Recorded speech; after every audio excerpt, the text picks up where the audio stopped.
Welcome back to Athletic Everyday, day number 353. Home parking garage workout again. This workout started out with some thrusters. Kind of wanted to do some push press, but I was like, well, why don't I try the thrusters for the first time? I've never actually tried them before. And I was curious, can I thruster more weight than I can push press? Now, I was of the opinion that I can't thruster more than I can push press. I thought that a push press, because you can get a nice amount of stretch reflex from that quarter squat position, that nice powerful explosive quarter squat position. You can sort of get a nice amortization phase, and you can bounce the bar and get a little bit more weight up. But I completely proved myself wrong. I don't know why I thought that the range of motion and the speed that you can get on the bar from going all the way down into the bottom of the squat and then reversing that speed with end range of motion stretch reflex is going to be infinitely more than you can do. Well, maybe not infinitely more. That's a little bit, exaggerating there. I told myself a million times not to exaggerate, but you'll always get more on a thruster because the range of motion through which you can accelerate that bar is more, and therefore the bar speed is going to be more when you're coming on the way back up. Therefore, you should be able to thruster more weight than you can push press. At least that's what I found from doing this workout. So my current max for a triple on a push press is probably something around like 80, 82 and a half.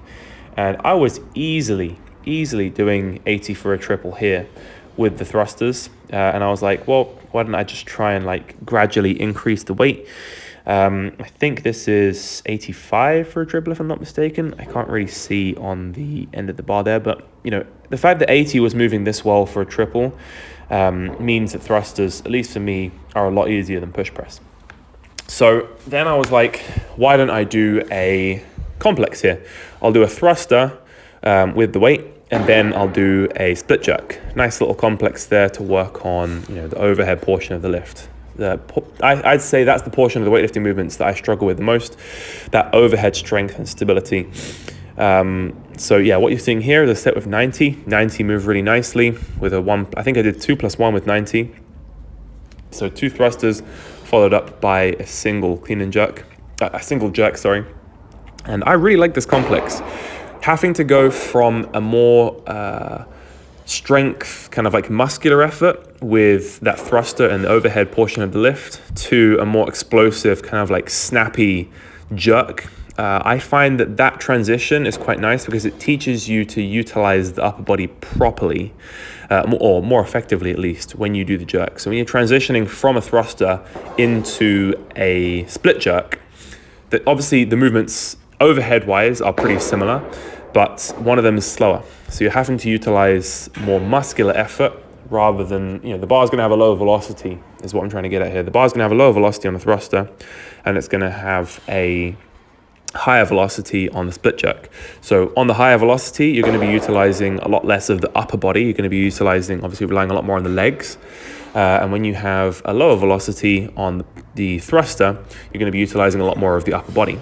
And I like that I like the transition from lower to upper body in the thruster. It's a very gradual transition. Whereas when you do a split jerk straight away and you haven't really had much experience doing the split jerk, it's very difficult to get that balance of lower and upper body because the bar is moving so quickly. The speed of the transition from lower body to upper body in terms of when the force is being taken away from the lower body and then taken up by the upper body, that transition is quite quick, which is why I think a lot of people do struggle with the split jerk. It's because you're not sure when to start transitioning from, or the window for the transition between lower body involvement and upper body involvement is a lot smaller versus when you do a thruster. So that's my 2 cents on thrusters. Having tried them for the first time, definitely going to be programming them in again because I can see the benefit, at least for me anyway, in doing them with a little bit more volume. So then I moved into just going straight from the thrusters into front squats. What better way to warm up for front squats than doing a thruster? I actually found that doing these sets of front squats, I was able to have a lot more upper back engagement. Maybe that's just because I felt a lot more stable, at least through my upper back. Maybe that's just because when you do a thruster, that overhead portion of the movement, your upper back is working quite strongly. You have to stay nice and vertical with the bar throughout the entirety of the movement. Otherwise, you're going to lose it and you're going to lose balance. So I think from this angle, it does show best. It shows best for me what my front squat looks like. I still have that little bit of like that pitch forward my torso as I bounce out of the bottom position, but it's getting better. It's definitely improving. I think my upper back is getting stronger, so that's a good sign. This is 125 for a triple, which wasn't my top set. Top set, I decided that I would go up to, oh no, it was my top set. I decided 125 would be my top set. Not quite strong enough to do 130 for a triple just yet, but that is coming very soon. Then I decided that I would move into some quarter front squats. Done these in the past.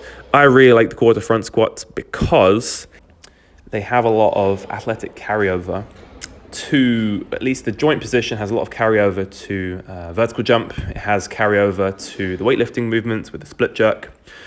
This is the position you're going to be dipping into. So if you can get strong isometrically here, then if you can then bounce out of that position and reverse the momentum as fast as possible, nice and explosively, that's going to have a great deal of benefit for your split jerk, for your push press, for your vertical jump. You jump out of this position. And it's not necessarily the joint angle itself that is the benefit of doing this movement. It's the fact that you can load this position with way, way, way more weight than you can when you do the full range of motion movement. It trains stiffness in this position, and when you're front loading the bar here, it also trains that spine to be nice and strong under that extra load. Otherwise, you're going to lose the bar at the front. And the last thing I decided that I would do in this workout was some weighted pull-ups. Literally just 2 top working sets, both with 20 kilos wrapped around my waist. This is probably the widest grip I could comfortably do on this door frame. If I go any wider, my elbows are gonna basically bang into the door frame, which is not ideal. So yeah, first set of 20, I did probably like an RPE 9, which was about 8 reps. And then the second set, I decided that I would do a cluster set. So if you don't know what a cluster set is, it's essentially where you do a given number of reps with a decently high percentage of your 1RM, or a decently high percentage of your working weight in that set. And then you just do sets of smaller sets of 2, 3, 4 reps with that weight. And then you rest in between those sets, 20 to 30 seconds, and then you go straight away again into the next set, which is like a mini set within that set. So for instance here, the most number of reps I could possibly do right now with 20 kilos is probably something along the lines of maybe 9, 10 reps. But with a cluster set, which you're about to see me doing here, I'm doing 3 reps. So 1, 2, 3. Then I'm pausing for 30 seconds. And then because I've rested, I can then go and do another 3 reps. Pause for 30 seconds again, do another 3 reps.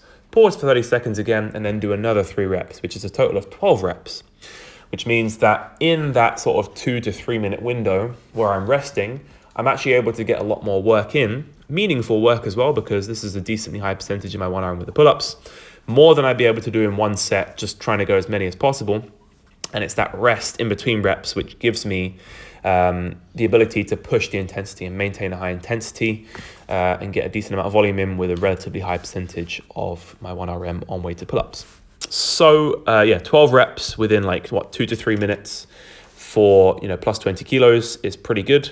So that's that. Anyway, guys, that is more or less it for today's workout.